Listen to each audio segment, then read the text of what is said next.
Bom dia, boa tarde, boa noite, caros alunos. Chegamos na nossa terceira unidade, onde a gente vai falar de um tema muito importante para a gestão pública. A gente vai falar de governança, inovação e a participação social na gestão do SUS. Vem comigo nessa construção coletiva do conhecimento e entender um pouco mais sobre essa temática. A gente começa a falar então do termo chamado governança, que é nada mais nada menos do que um conjunto de técnicas, ferramentas de liderança, de estratégias e de controle da administração pública. A gente vai dizer que a governança ela é utilizada pelo Estado como se fosse uma bússola para que o Estado consiga ali traçar metas coletivas claras, e a gente vai ver que é um dos passos da governança são as metas coletivas. A governança vai direcionar o Estado para um objetivo comum. Vocês vão perceber que é comum o Estado e a sociedade em busca de um prol, de um objetivo de ambas as partes. E a governança existe um empenho, uma organização e uma articulação de atores envolvidos.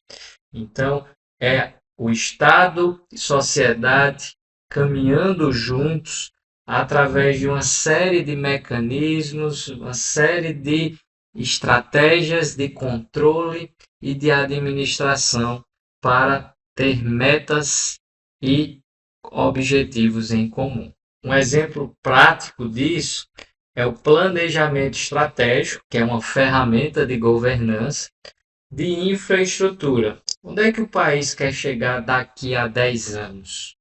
Então, o governo já lança o mecanismo de planejamento estratégico e, a partir daí, ele consegue traçar metas, objetivos, ações, e a partir dessas ações ele consegue ali avaliar e monitorar ao longo desses 10 anos uma visão de onde o Brasil quer chegar daqui a 10 anos. Então, ela é uma bússola para onde o Estado quer chegar. Então, é esse conjunto de técnicas, de mecanismos, de liderança, de estratégia e de controle do Estado. Tá bem? Nós vamos dizer que existem 4 passos da governança. Entre eles, a primeira se chama metas coletivas. Pessoal, é de comum que o Estado e a sociedade busquem alcançar as metas, porque as metas vai ser aquele planejamento de onde você está partindo para onde você quer chegar. É a partir das metas que você vai conseguir calcular os recursos, os atores, os meios, os insumos, todas as ações a serem desenvolvidas e em cada fase dessas ações, dessas metas, o que você vai precisar para alcançar os seus objetivos. E muitas vezes na nossa administração, na nossa gestão pública, a gente troca o pneu do carro andando e vai muito na política de apagar fogo. A governança vem dizer que eu preciso ter uma meta coletiva, preciso ter a participação e um objetivo alcançável tanto do governo como também da sociedade. Só que essas metas, essas ações, elas precisam ter uma coerência. Toda ação, todo objetivo a ser alcançado, ele exige uma série de insumos e eu preciso ter uma coerência, eu preciso coordenar essas ações entre o setor público e o privado. Muitas das minhas ações vai depender do setor privado e aí tem um custo, tem um quantitativo de pessoas, tem equipamentos a serem utilizados, tem estruturas físicas a serem alocadas e tem também um tempo para ser executado. Então, eu preciso ter uma certa coerência para realizar a minha governança. O terceiro passo se chama implementação. Ou seja, com a meta coletiva definida, objetivos, ações, está coordenada ali, tem uma coerência entre o público e o privado. Agora eu vou implementar, né? Já que eu já sei os meus recursos, já sei tudo bem direitinho, eu vou colocar isso em prática. Então eu vou delegar para os atores, né, os agentes públicos que a gente viu lá na unidade anterior, para que eles possam colocar o meu programa, a minha política pública, a minha ação para funcionar. E por último, quarto passo da governança chama-se avaliação.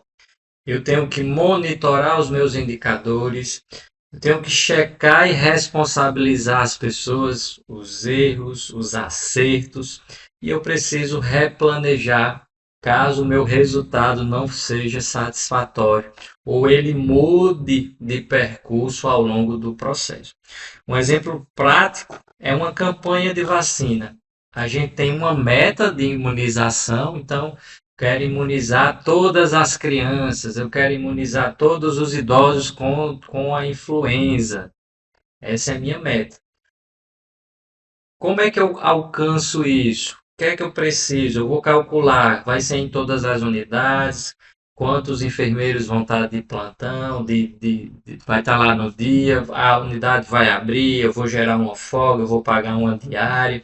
Então, a partir da meta de imunização total, eu calculo os recursos necessários para atingir essa meta. Só que isso precisa ter uma coerência, pessoal. A vacina, a campanha de vacinação precisa de insumos. E esses insumos muitas vezes são do sistema privado. Então, eu tenho que pensar numa logística privada. O custo da vacinação, o custo da minha campanha, o custo dos meus profissionais, o tempo que leva para o setor privado entregar esses insumos.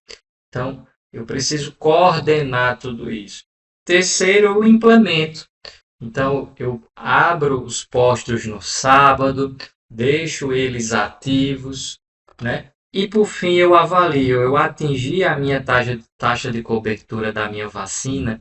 O que é que aconteceu? Qual foi o impacto? O que é que melhorou? O que é que eu preciso mudar para a próxima campanha?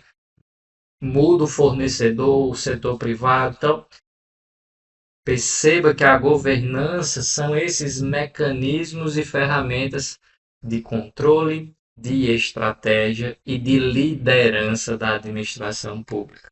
Tá bem? E aí, pessoal, a governança em si, né, ela vem numa lógica que muitas vezes lá nos tipos de administração pública, lá da primeira unidade, a gente estava acostumado com o sigilo e o silêncio e as questões pessoais em detrimento do público e do coletivo. A governança vem acabar com isso. Vem trazer o fim do segredo. Então, a publicidade e a transparência é a regra geral para todos os atos administrativos. O sigilo, em alguns casos, é que deve ser a exceção. Então, é aquela nova administração pública. A gente vai dizer aqui então que a transparência é uma condição essencial para a validade de todos os atos administrativos. E ela vem ser garantida tanto pela Constituição Federal, como também a Lei de Acesso à Informação 12.527 de 2011. E ambas vêm dizer que é preciso ter uma divulgação ativa dos atos administrativos, independente de solicitação. Um exemplo prático, você pode olhar na maioria dos sites das prefeituras, os portais de transparência. Dentro do site vai estar lá a divulgação de salários, de contratos, de licitações, tudo livre e acesso aberto. Por quê? Porque eu não preciso esperar alguém solicitar essa informação. Ele está publicizado, ele é transparente. Tá bem? Então, é o fim do segredo. A partir do momento que eu começo a ter governança, eu preciso ter transparência e isso está assegurado na Constituição e na Lei de Acesso à Informação. Pessoal, Mas para isso, a gente precisa que todos os nossos atos administrativos eles tenham legalidade e lisura, tá? E aí, para ter legalidade e lisura, eu preciso ter um controle que pode ser interno ou ele pode ser um controle externo, tá? O controle interno é quando a própria instituição fiscaliza os seus atos e obedece uma cadeia hierárquica. Um exemplo disso é a chefia validando processos dos seus subordinados. Vou dar um exemplo. Você faz um planejamento da sua semana, da sua carga horária semanal, das suas atividades. Você envia para a gestão superior para validar que você vai estar desenvolvendo essas atividades durante aquela semana. Então, isso é um controle interno, né? Você, de repente, fez um ato administrativo falho. Então, é dever ali da chefia enviar esse ato falho para a corregedoria apurar os fatos. Então, a gente chama isso de controle interno. Existe também o controle externo. E lembre, pessoal, tudo isso sempre para garantir a legalidade e lisura dos fatos, tá? Existe o controle externo. Então, é quando um poder fiscaliza o outro. Então, um exemplo. O poder legislativo julga as contas do poder executivo. O Tribunal de Contas da União audita irregularidades em obras do governo federal. Então, perceba que eu tenho órgãos de controle externo para garantir justamente esses contrapesos e frear, muitas vezes, atos administrativos que não estão dentro da legalidade, da lisura, da transparência, lá daqueles princípios do LIMP, dos 3 E's que a gente viu na unidade anterior. Fortalecendo esse controle administrativo, a gente tem também o controle social, a gestão participativa. Então, são os usuários tendo vez e tendo voto nas tomadas de decisão da administração pública. Então, a gente vai dizer que é o fim daquela gestão exclusivamente técnico-burocrática e centralizada. E a gente vai dizer que desde a Constituição Federal de 88, desde a Lei 8.142/90, o cidadão torna protagonista e tomador de decisão.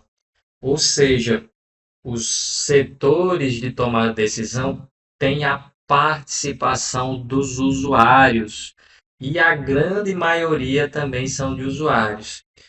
Um exemplo disso são as conferências e os conselhos de saúde, onde a gente vai ter uma composição paritária. 50% de usuários, 25% de trabalhadores do SUS, 25% de gestores do SUS. Então, perceba que eu tenho uma grande maioria de usuários, onde esses usuários têm vez e têm votos nos órgãos de controle social, tomadas de decisão, e vão deliberar juntos o que o governo, o que o secretário de saúde vai realizar nos próximos 4 anos do seu mandato. Então, é uma forma também de ter um controle social e uma gestão participativa. E aí a gente chega num termo que eu digo que não tem uma tradução, é o termo chamado accountability, que é basicamente uma obrigação de prestar contas. Todo gestor público, né, ele tem esse dever e essa obrigação de prestar contas, de justificar os teus resultados e responder por eles. Ele passou 4 anos no governo, ele passou 1 ano no governo e ele precisa justificar aonde está indo o dinheiro público, a gestão pública. Então, se ele atrasou uma obra, se o orçamento aumentou, então ele precisa deixar isso bem claro. E esse accountability, ele tem 2 dimensões. Uma dimensão política, que é vertical, é uma prestação de contas ao cidadão. Então, é como se fosse o político prestando contas ao cidadão. e ele tem uma dimensão gerencial. Gerencial é uma lógica mais horizontal, ou seja, é uma prestação de conta de contas entre órgãos. Então, você vai prestar ali entre órgãos, né, de auditoria para saber se as suas contas estão eficientes, estão cumprindo exatamente aquelas metas, aquela coerência, se ela foi implementada e se ela foi avaliada, tá?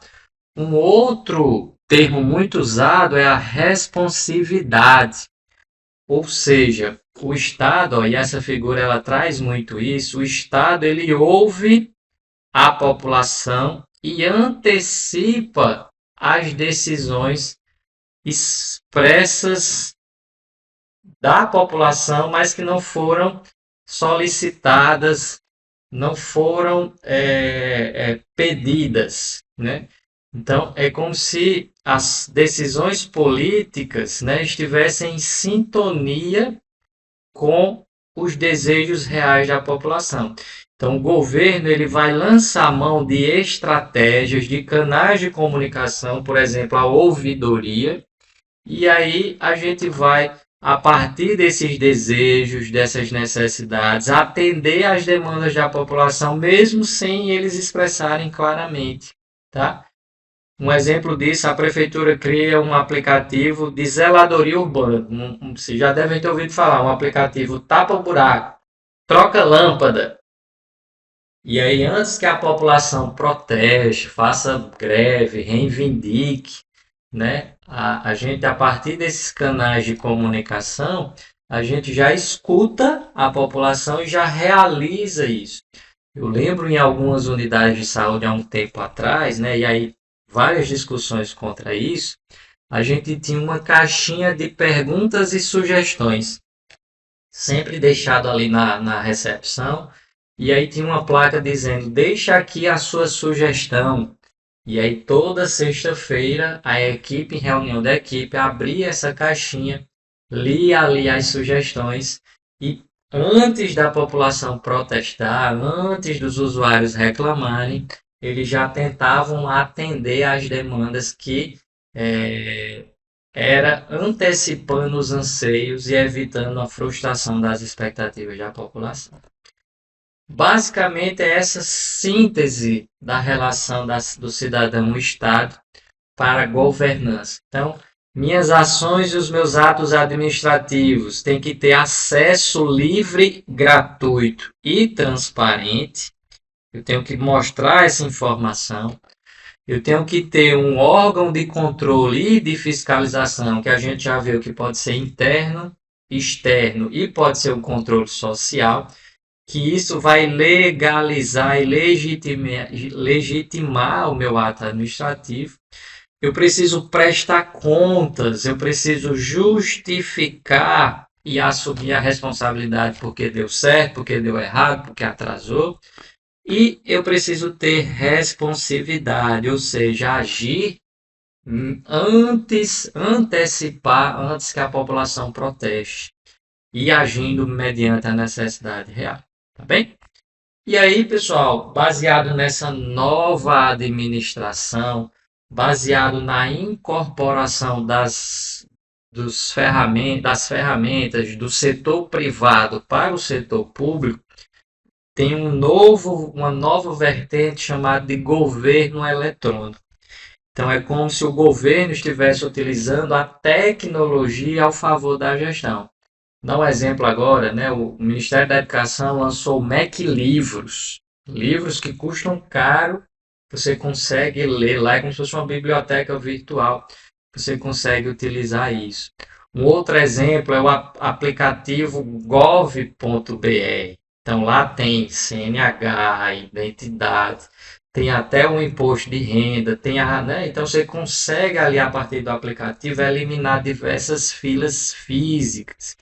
Então, a gente vai dizer que é um canal entre o cidadão e o governo que vai simplificar processos, cortar custos e eliminar a morosidade, tá?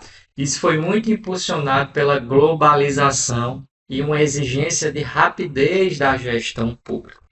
Dá um exemplo, eu tenho um amigo meu que é juiz e agora com a inteligência artificial, ele disse que muitas pessoas pediam uma declaração de participação de audiência pública.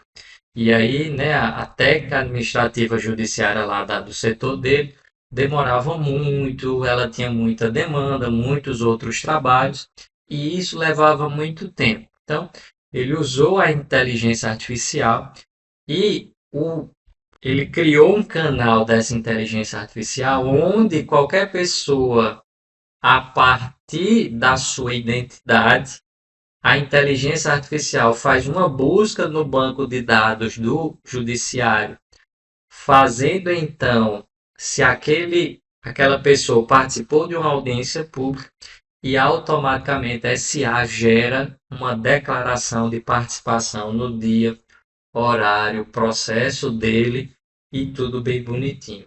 Então, ele acabou, né, trazendo ali um canal direto, cortou custos, diminuiu a morosidade, eliminou filas e ele pode solicitar isso da sua própria casa. Ele não precisa ir lá no setor para fazer isso.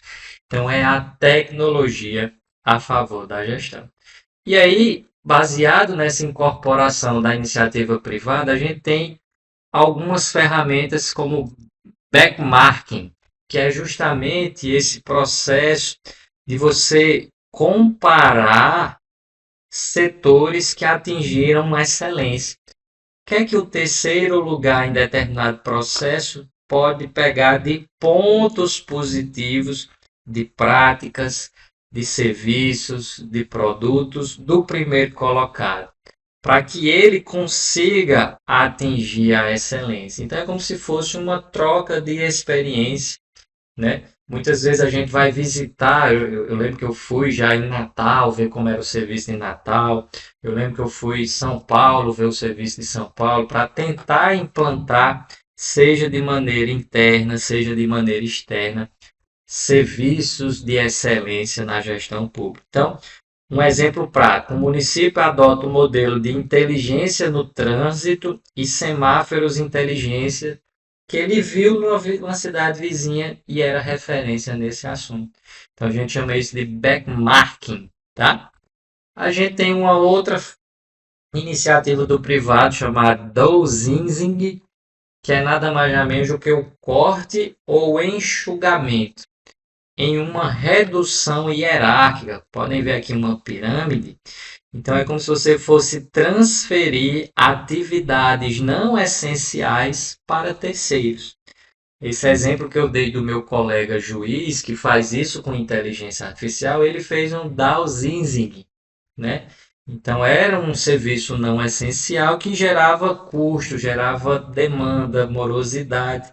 E aí ele conseguiu flexibilizar essa operação. Então, um exemplo é a terceirização de serviços de limpeza, tecnologia da informação, vigilância, permitindo com que esses servidores foquem nas políticas públicas e não nessas demandas burocráticas e que vão deixar ali o serviço mais moroso. Tá? Um outro também é o ciclo PDCA,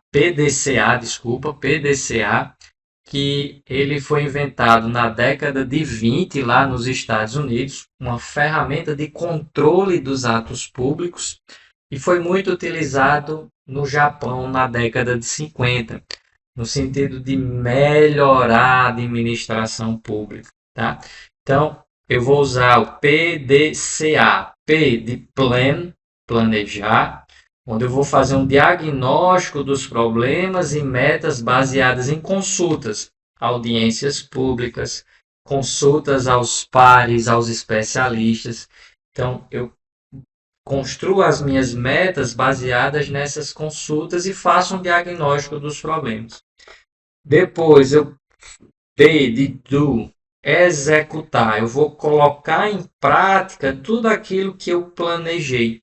Claro, com os recursos alocados, que a gente sabe que não é infinitos. Em seguida, o C de check, controlar.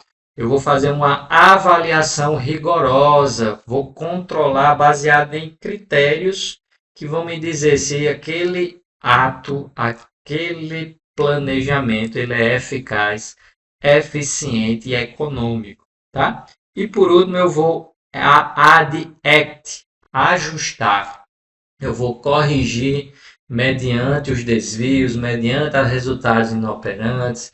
Então a gente vai sempre fazendo PDCA, PDCA, tá? É um ciclo que vai mapear, intervir e auditar, né? Um exemplo, por exemplo, eu tenho uma fila enorme de cirurgias eletivas. Então eu planejei ali o que fazer para zerar a fila, um mutirão. O que é que eu preciso para esse mutirão? Médicos, setores dos hospitais, ambulatórios, alguém para fazer um cadastro, avisar os usuários. Vou executar, no dia tal vai ser feito um mutirão. Depois eu vou controlar, será que foi eficaz? Quantas cirurgias foram feitas? Eu zerei a fila de cirurgias. E eu vou corrigir, deu erro na comunicação entre o usuário não sabia qual era o dia, quem estava na fila. Então, PDCA, tá? Então sempre a gente faz essa roda de melhoria contínua dos atos administrativos. E, pessoal, chegando ao nosso, a nossa final ali da última unidade, tudo isso, pessoal, eu preciso de um orçamento que o dinheiro é o foco das ações públicas. Então, a gente viu lá do controle social, o povo participando, tendo vez e tendo voto. Então, eu preciso também ter um orçamento participativo. Ou seja, a sociedade delibera diretamente sobre o destino de parte da receita pública. Um exemplo, foi feita uma audiência pública municipal, onde os moradores decidem se o orçamento do bairro irá para pavimentação ou construção de uma creche. E aí percebam, né? É um autocontrole social, é uma ferramenta educacional e de decisão em benefício da população. Então, não, a gente quer que o orçamento para o nosso bairro seja revertido na construção de uma unidade de saúde, porque a mais próxima é 12 quilômetros da minha casa. Então, isso é totalmente legal e está previsto e amparado pela Lei de Responsabilidade Fiscal no seu artigo 48. Então, eu posso chamar a população, eu dou um exemplo, né? A gente construiu uma unidade de saúde lá nos padrões do Ministério, mas a gente chamou os líderes comunitários, a Associação de Moradores do Bairro, para desde o início da construção até a entrega dela, eles estarem presentes e deliberando diretamente com a gente. Vai fazer o estacionamento, precisa de uma rampa, aqui é a recepção, perceba que a recepção aqui tá pequena, a gente tem muita gente aqui, sabe? Então é um orçamento participativo, delibera mais dinheiro para essa parte e uma tomada de decisão pública, tá? E a gente vai dizer que esse é o futuro da gestão, pessoal. O Estado ele vai agir só como um regulador, né? Como aquele que passa a avaliar e regular mediante os resultados. Mas o principal é o cidadão, tá? Então, a gente tem que pensar no cidadão, a gente tem que quebrar essas amarras burocráticas em prol do usuário. Então, é nesse sentido que a gente passa de ser esse detentor para ser um avaliador, um regulador com foco em resultados, pegando um pouco da iniciativa privada, com todos os princípios, com todos os passos da governança. Então, a gente consegue trazer uma gestão bem mais eficaz. E com a parceria do privado dentro do público, né? Trazendo ali o gerenciamento de hospitais, museus, né? De estradas, e aí trazendo cada vez mais a efetividade para o setor público. Tá bem? Espero que você tenha gostado. Essa foi a nossa terceira e última unidade e te vejo em outras disciplinas do nosso curso de especialização de gestão em saúde da família.